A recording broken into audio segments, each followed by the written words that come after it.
Nearly 40 residents at an assisted living facility in Hawkins County were displaced after a main water line break this morning. News Channel 11's Belle Johnson reports on the County Emergency Management Agency's response.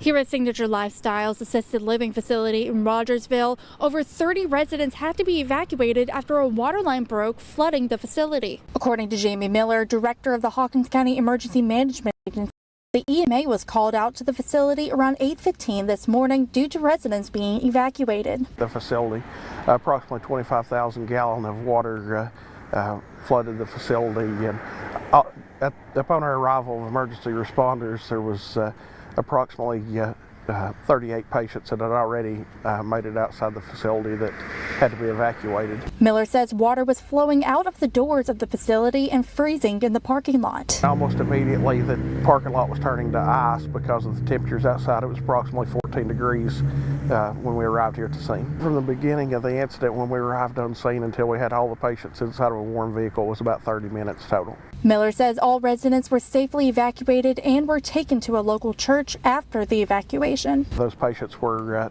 transported to East Rogersville Baptist Church by all the emergency response agencies from Hawkins County and neighboring resources. Miller also commends the facility staff for their work to get everyone out. I was here within a couple minutes of the initial call. They already had the facility completely evacuated. The fire alarm was sounding. There was some confusion on what may be going on within the facility.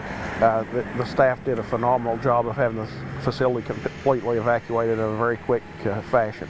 And Miller says all the residents are currently being housed in a temporary facility. In Rogersville, Belle Johnson, News Channel 11.